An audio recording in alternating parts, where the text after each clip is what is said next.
someone would like to meet you again, daughter of the great God, how would you want them to meet with you? Thank you very much, Pastor Sam, and the beautiful daughter of Zion, the psalmist. I was just thinking, should we just continue yeah, and I believe it's not just me, everybody on the platform now. We wish we can just continue to worship our God, our Maker, because He's a faithful God. So I thank God for how far God has brought us. Like they said, I like to be called the daughter of a great God. It's coming from a place of the recognition that is by His grace and by His mercy that I am who I am, not by my power, not by my strength, that I am where I am. So I choose to go with that so that it will keep me on track. So I'm married to a lovely man. He's a man of God, Pastor Chris, and we have one handsome son, Joshua. And by the grace of God, we pastor House of New Hope Ministry, Winnipeg here, and we have our services every Monday by 6 p.m. and the last Friday of the month. And by God's grace, the Lord gave me the wisdom, and we established a House of New Hope Foundation that attends to the less privileged in Africa, and the Daughters of Zion Ministry. So to all, I give God all the glory. And the Lord, by His grace, I came into ministry as a young baby. So I was walking alongside my mom. And from there, the anointing and the call of God was upon my life. And which some people really didn't really know too much, that by God's grace, I am anointed as a prophetess of God. But as I said, I love to be called Sister Ngozi, the daughter of Zion. Then let His grace and the anointing speak the remaining thing. Amen. And by His grace, I came to Canada as an international student. There was a day, you know, when some of these young adults sees you, they thought you have not been there, and they try to play a little bit of smart. And I remember one day in the church, I told one of them, I said, I've been there. So just let's talk. Let's just talk, okay? So she said, oh, are you not a married woman? You came here with your husband, you know? I said, no, I came here as a single, beautiful, young girl. I don't want to use the word woman. So I get it, I understand it. I can look straight to your eyes, and I saw then that this young lady is suffering.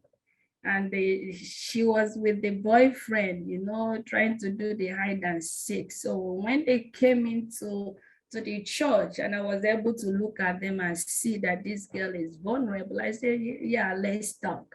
Because they are looking for somebody that can see the pain, the unspoken, invisible pain that is only them understand. But they try to cover it up due to judgment. They try to cover it up because they don't want to be seen as incapable. They don't want people to think they are failures. So they try to hide their sense of insecurity and the failures, and they try to cover it up with the, what do you call it, with makeup and cover girls. Just like if you're looking at my face now, you know, you can see my face is so smooth because there is some cover up there. So we have a lot of international students that try to cover up due to the judgment and how their parents, their society will see them, even considering the amount of money and the investment. So I really, really understand it. But before we proceed, I have a sweet story that will tell us more about why we are here today and why it is really, really important for us to help international students when you come across them, to tell them it's okay to be vulnerable. Amen. It's okay to be vulnerable, and you challenge them to be vulnerable. You challenge them to talk from a place of curiosity and openness, and not from a place to judge them. And you can tell them, say, don't die in silence, okay? And you can sit with them and explore with them some of their expectation. So I want you to listen to this beautiful story so that it will make sense to you. You know, as a young woman, I watch a lot of Indian movies.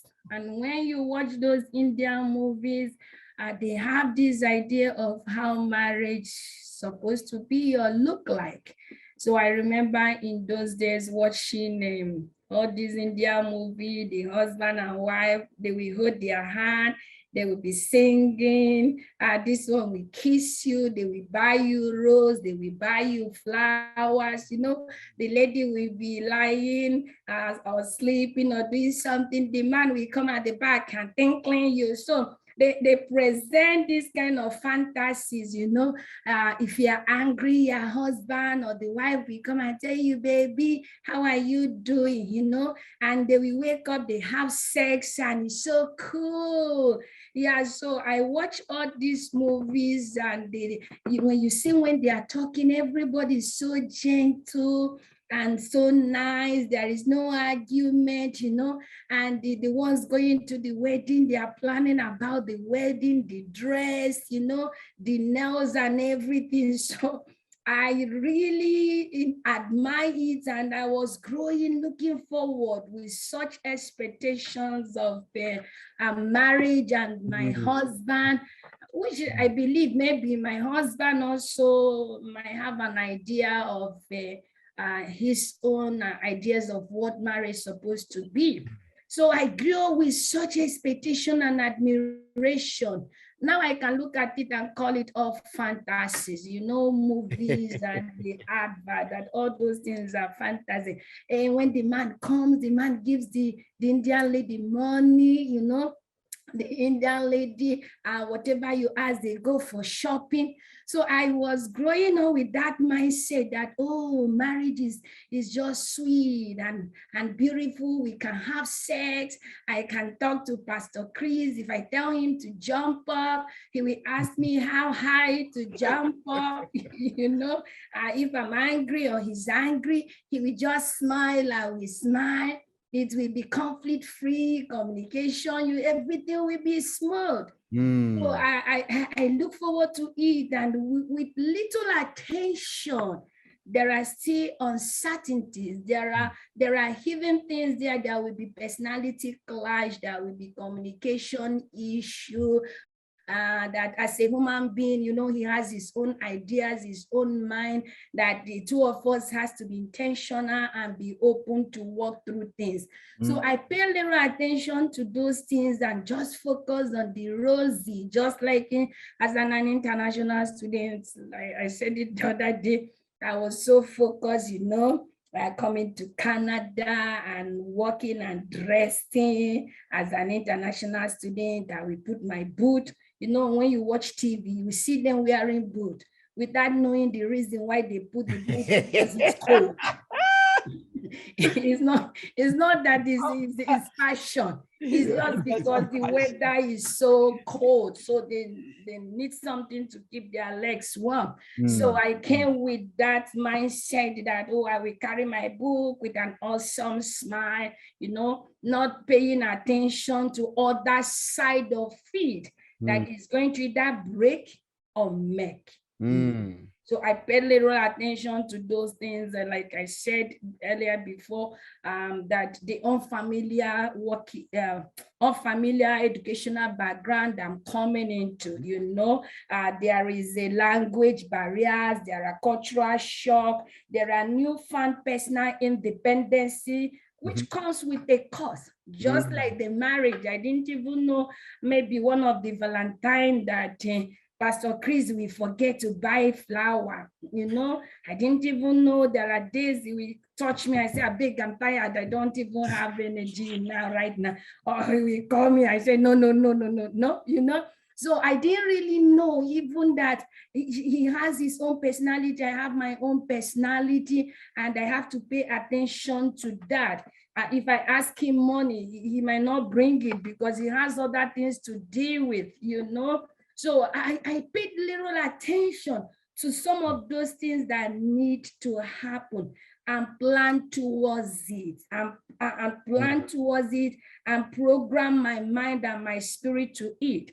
And that's what happened to international students. That when we come into this Western world, it could be Germany, it could be America, it could be London.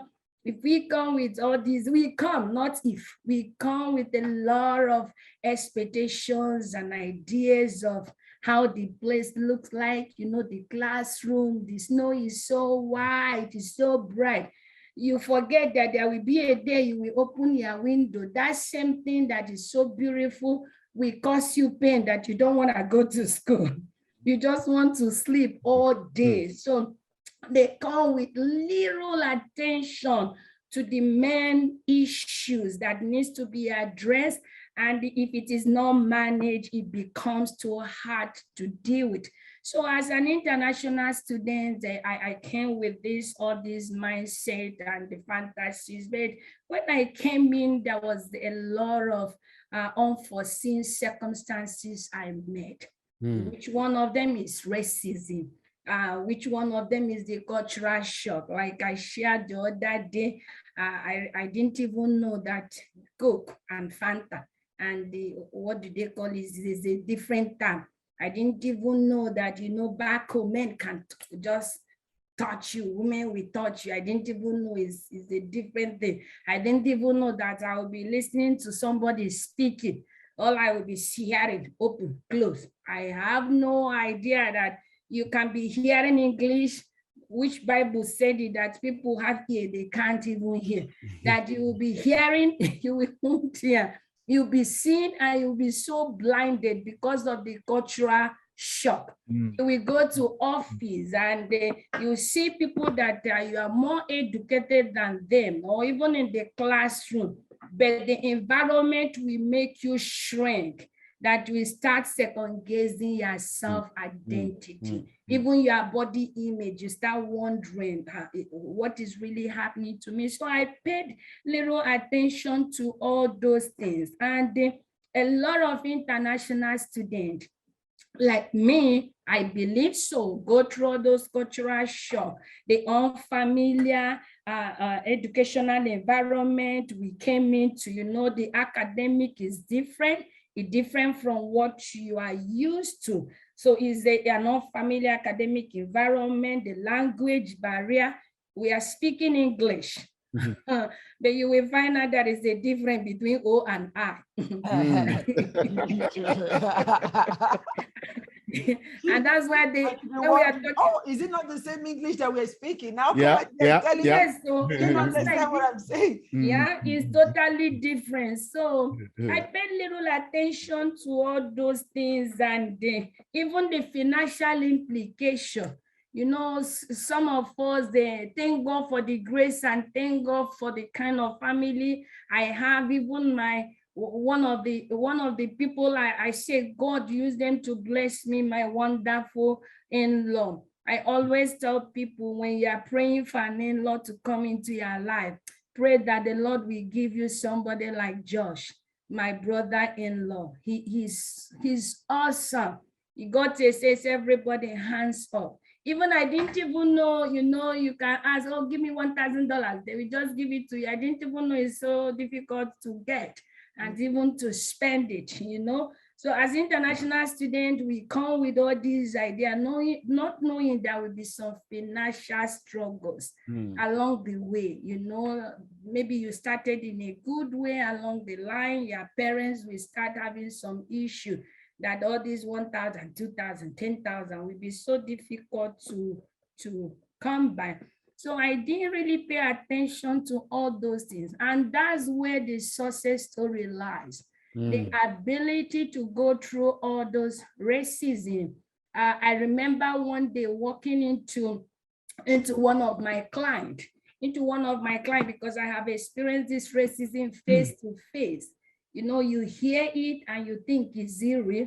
As soon as I step into this lady's house, the first thing she asked me is, have you eaten rice before? Do you know what tea is all about? I heard it that you people live with monkeys. Oh. And I see the pictures, there are flies all over you. How did you come to Canada? This is face to face. Who taught you how to speak English? Can you speak English? This is somebody that came in to support you as a counselor. And you're now asking me if I speak English. Okay? And I was very, very surprised. And in the school, you will see it, you know, the white ones to move as a clique. So, and they, like myself, in all my careers, in all my academics, I'm always the only Black. In my class, I was the only Black.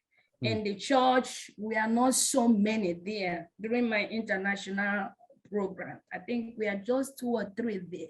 All the places I have worked, I will step in, I will just be the only Black. The only place I witnessed experiencing a lot of Blacks around me is in Winnipeg.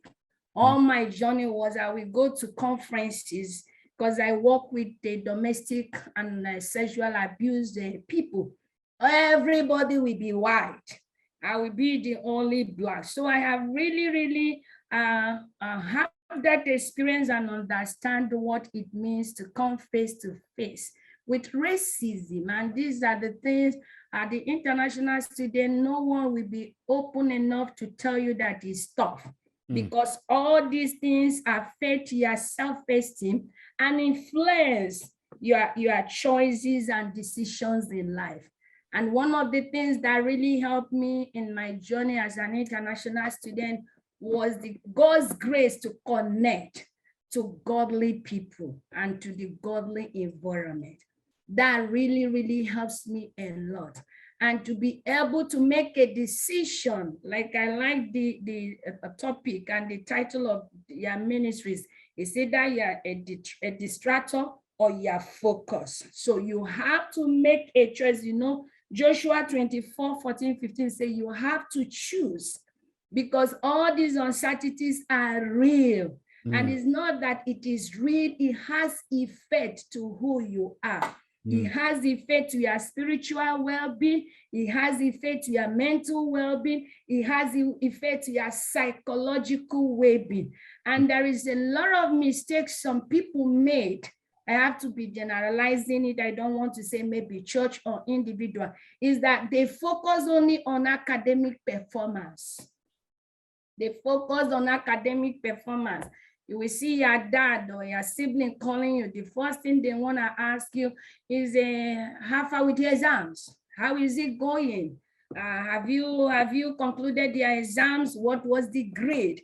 And that's not what you want to hear. That's not what you want to hear, because there is an issue that is not affecting your ability to read, to study, to comprehend. And that is why we need you people. And I thank God for the grace now that I'm testifying, that now is my own responsibility to reach out and for us to think every day, how we're going to make this discussion more better. And reach out, because we have to reach out to them. If you see now, you might not see a lot of international students here, but we have to go and look for them. We have to be strategic on how we are going to connect with them, because there's a lot of them there now questioning who they are, questioning their identity, questioning themselves on a daily basis. There are battles within them. Because I remember going to class one day, and one of the students, and I was trying to ask them, I didn't even know, and we are given an assignment. Due to that man has a lot of behavior, let me call it that way so that people will not think I'm a little bit discriminated. There was a lot of behavior, so all you will see is open and close. So I won't even know when this man have said something, when he finished, whether there is an assignment. I don't even know, because there is a barrier. There is a language barrier there. Or should I call it accent barrier? And it takes courage, it takes confidence for you to be present and believe in yourself and believe that you are making sense. Even though they don't hear it, and it takes courage for you to say, please pay attention and just listen to me.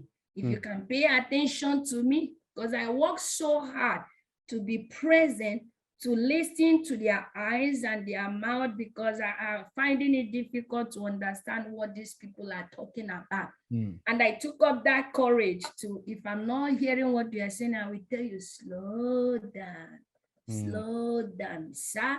You know, here they don't call sir, we don't call madam.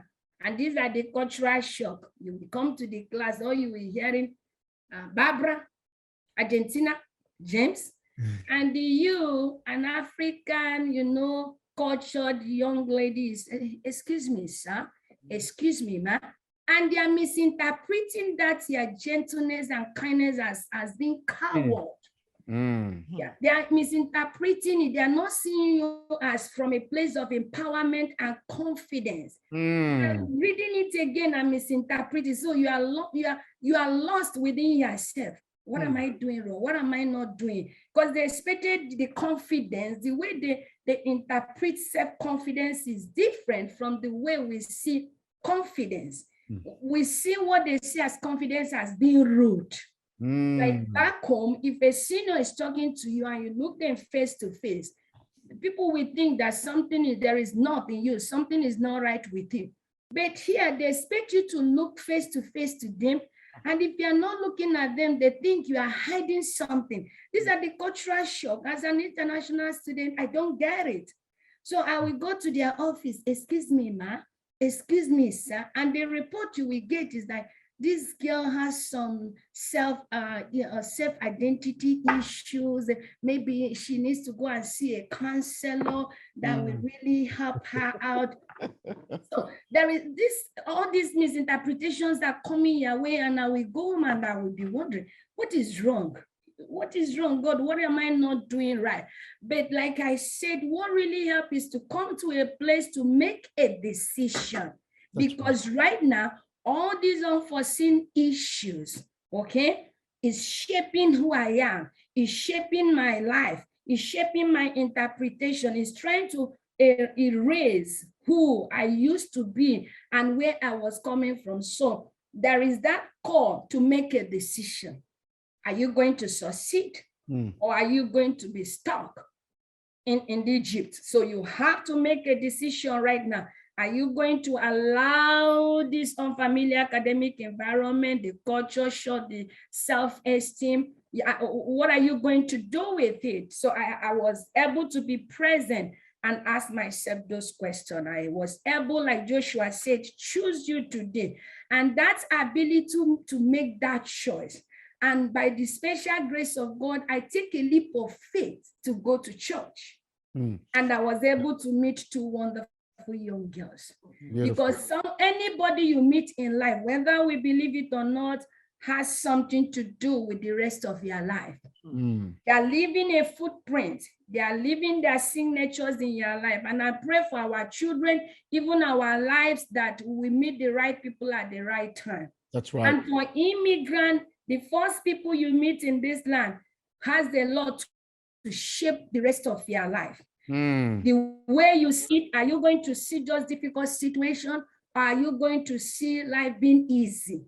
Okay, depends on the people you meet. So these two young people I met, IB and Rachel, really helped me to have a different vision, a different idea, different mindset of Canada. They take me back to that first dream I had. You know, that is beautiful. There is a lot of opportunities. You know, you can wake up, you can enjoy this. No, now I begin to find life again that reconnected me back to the dreams and the vision. But had it been I didn't meet the right people, that would have affected, and it will increase already the fears and the voices I was hearing and all the messages I'm hearing. Because as an international student that are battling, they are dealing with different voices. This one tells you it's difficult. This one is telling you that it is easy. But when we meet the right people, the journey becomes easy. What I mean, it becomes easy. You learn the strategies to defeat it. You learn the strategies to make it work. And that one really helps me, that I was able to start making a right decision there and there. I was able to be vulnerable. I will call my sister and say, this is tough, oh, I'm just coming out from library right now. Everything I have read have disappeared. I was honest to tell them I'm not understanding the grammar and the English. And help comes, because what you cover, you can't get the help. And even if you get the help, what they might be giving you a penicillin, what you need is paracetamol. So I'm challenging our international students to tell them it's okay to be vulnerable. That's one of the keys of success. It's okay to be vulnerable. It's okay to acknowledge your shortcomings. It's okay, even husband and wife that transfer their aggression at workplaces to their home.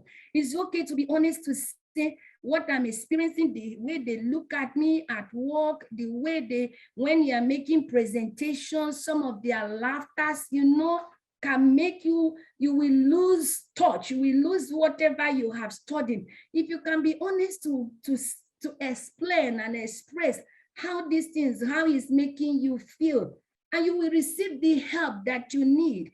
And for our parents, I'm challenging you today to move a little bit from focusing on performance. That one of the things that really helped me, and I thank God for that, I thank God for my wonderful sisters, in-laws, and friends, was their willingness to meet me where I am.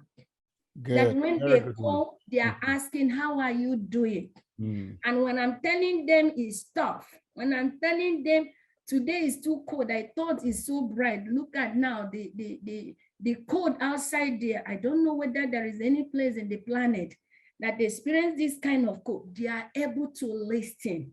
They encourage me, they support me. So our parents need to be able to be open up to hear their children, look beyond that status quo.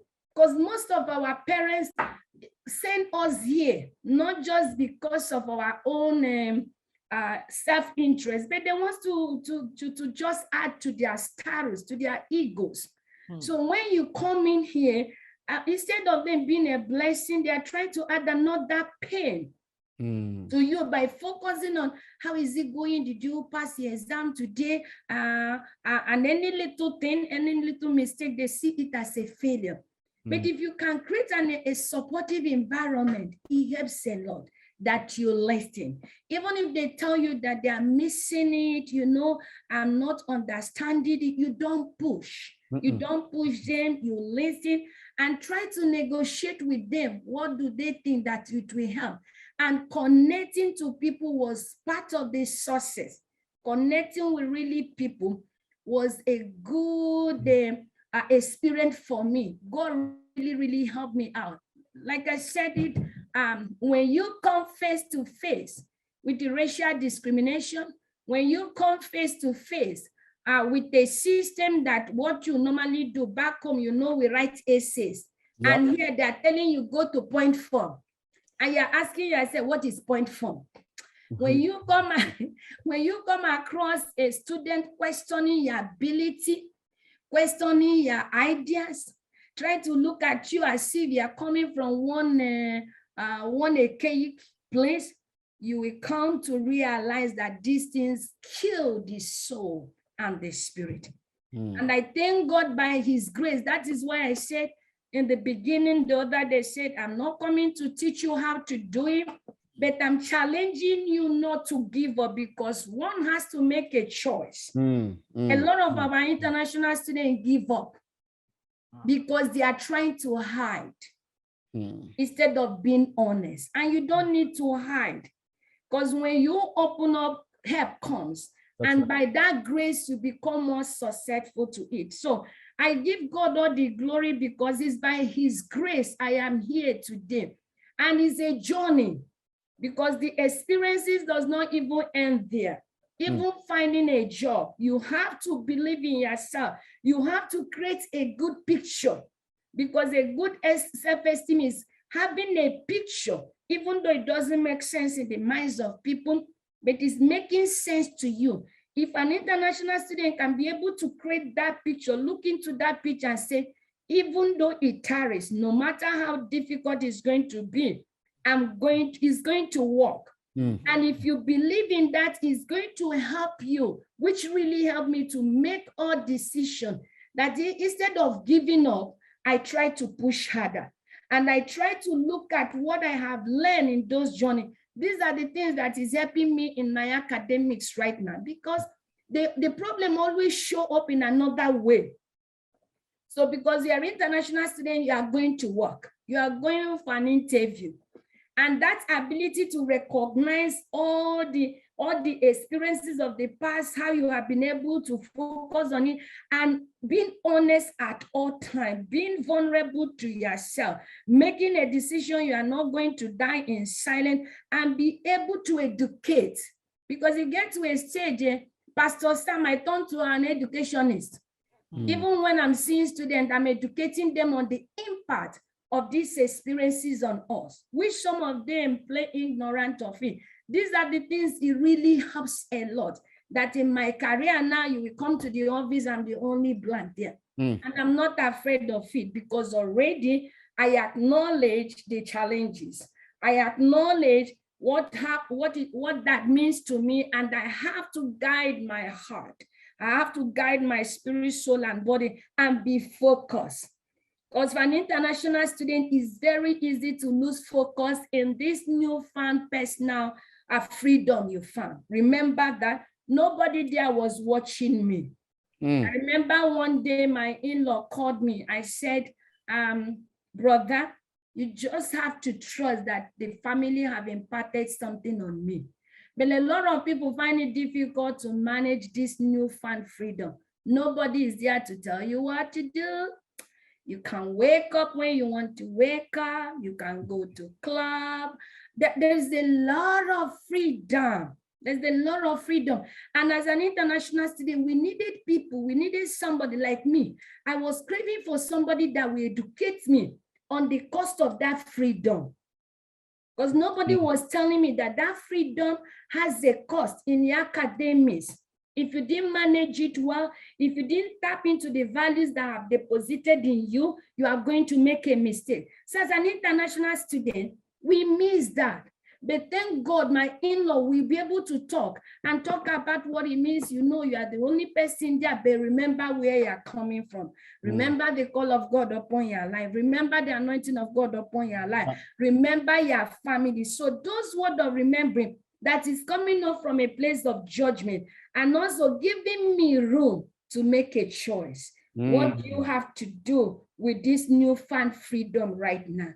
Because it's huge, it means a lot, but it always leads to destruction. So, but the ability to have somebody that harnesses that in a very positive way really helped me a lot. And most of the international students, they don't have it. They don't have it. So they are lost in it. Then when parents are coming, the parents are coming from a disciplinarian point of view. That's how they are coming to discipline, to yell, to scream at you.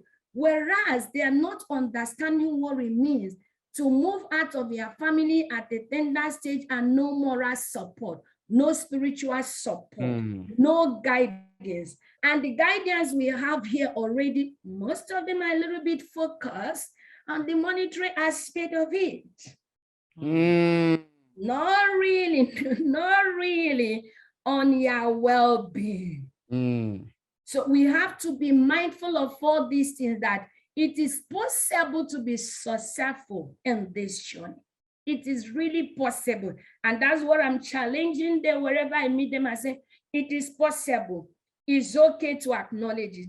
Tell yourself, I feel pain, I feel angry, is very disappointing, but I'm not gonna give up and stretch forth.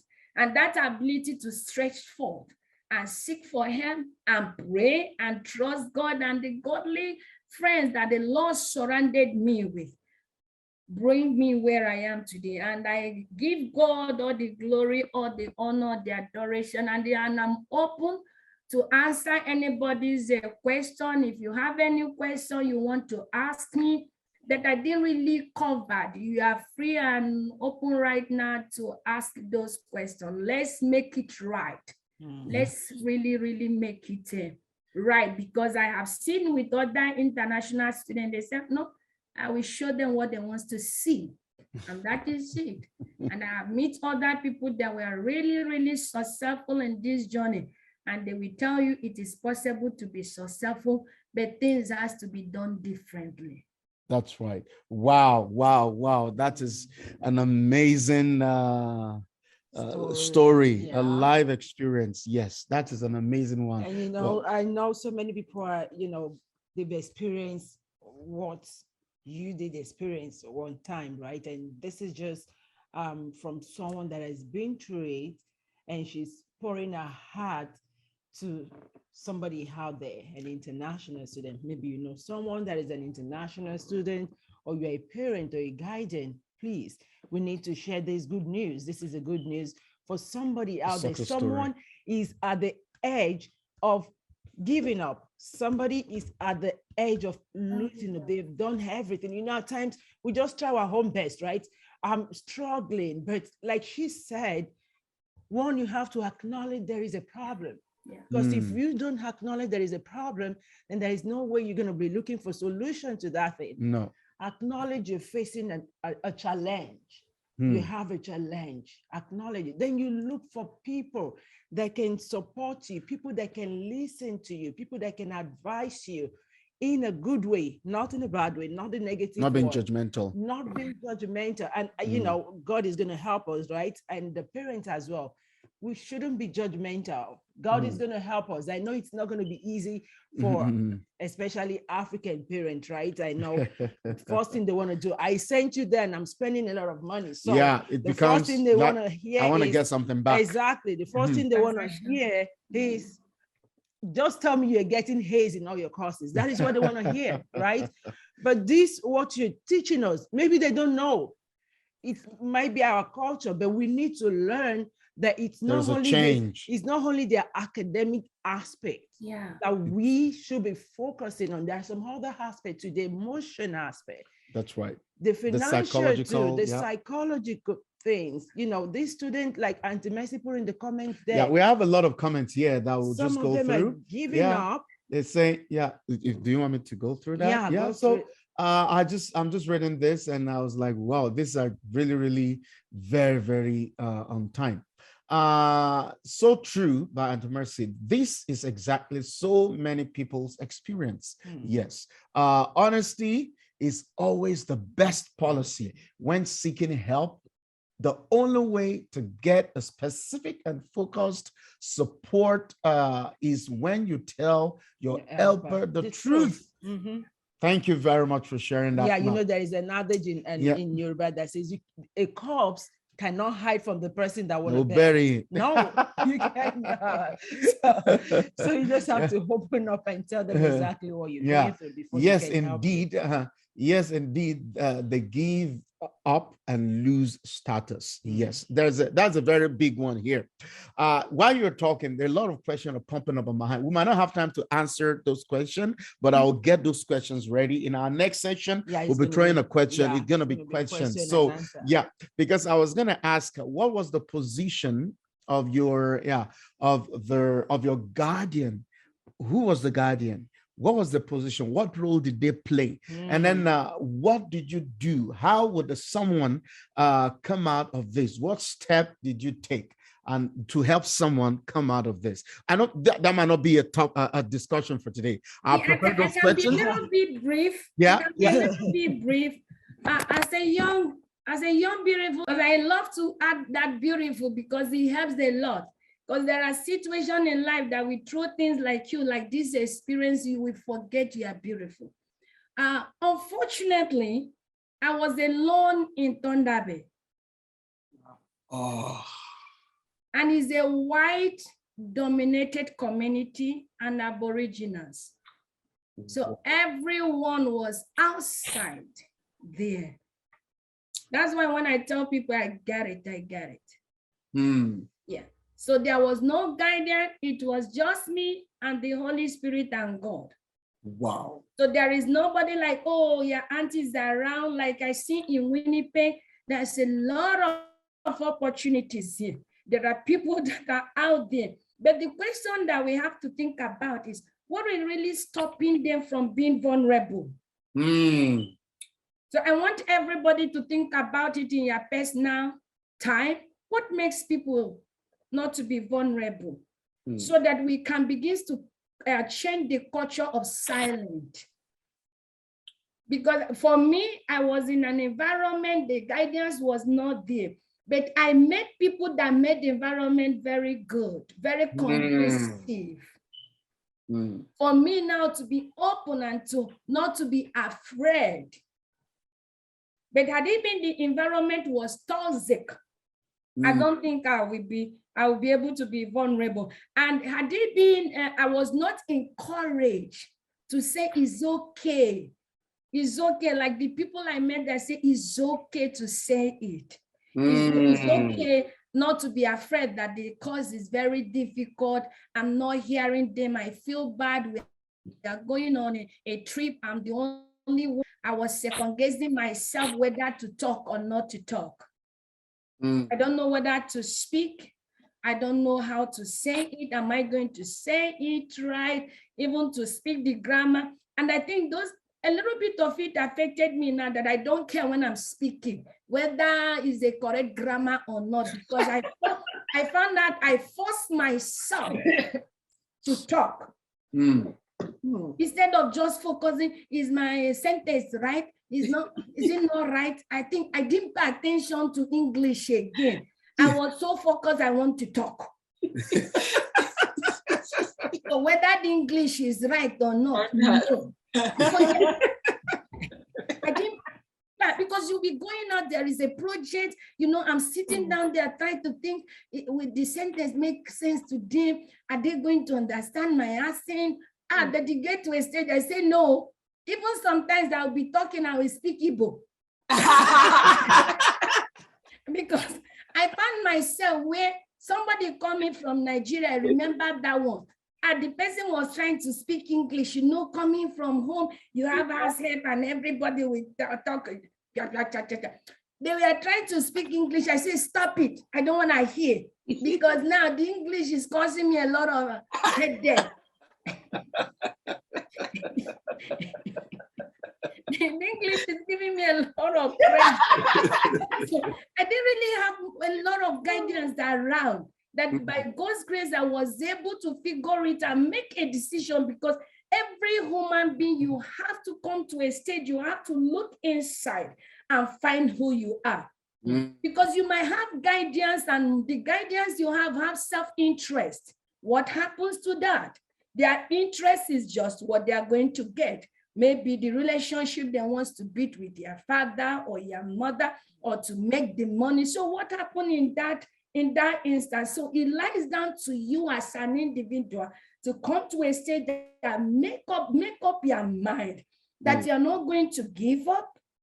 Make up your mind. You are not going to allow this to break you, but be still to ask questions. What is this experiences teaching me? And that's what led me to counseling experience, because when I finished, I moved into counseling. That was my career. I went into counseling, abused women and sexually abused families, couples, individuals, because I understand what circumstance, how it can affect who you are. You can start judging yourself, how it can create domestic violence in the home with couples, because there are things in the system, unseen forces in the system that is fighting you all the time. So when I come into counseling, I was able to be present, not being non-judgmental, because I get it. So I didn't really have a guidance inside here, but outside, I really have support of my siblings, my in-laws, the Happiness, the Lillian, all of them, and my friends. So it's a little bit different story. Wow. If you're an international student, you need to hear this, and you will be watching this. And I want you to connect with this woman here. I need you to connect with her, and I need you to come and learn. Whatever school you're in, I know we have great international students, University of Manitoba, University of Winnipeg, outside of Winnipeg, outside of Manitoba, and all over Canada. You need to come and hear this. And I'll keep saying this. You have a community. And I just love your story. And I love the friend that invited you into the church. When you are in the right association, when you are in the right association, where you're not being judged, where you've been accepted for who you are, and then you easily connect. And then, of course, the scripture says that evil communication corrupt good manner. Probably that will be the turning point where you begin to fellowship together with believers, with brothers, with sisters, when your friend invited you in. So if you're an international student, freedom, Canada can give you the freedom you need. Absolutely. But I tell you, that freedom cannot not make you. That freedom can deprive you of a successful destiny. That freedom can actually mar your destiny.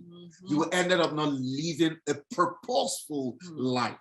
Now choose who you work with. Choose the right association. We have a great community. We have believers within the city of Winnipeg. We have a spirit-filled professionals within the city of Winnipeg, in Manitoba, outside of Manitoba. This woman here is a testimony. And on this platform, we have professionals who are believers, who are sanctified, tongue-talking, spirit-filled. I mean, with integrity. I have my professor here. He's a pastor. We have pastors here. We have, great people who can lead you, who can be a role model to building a successful career as an international student. Well, thank you for sharing this.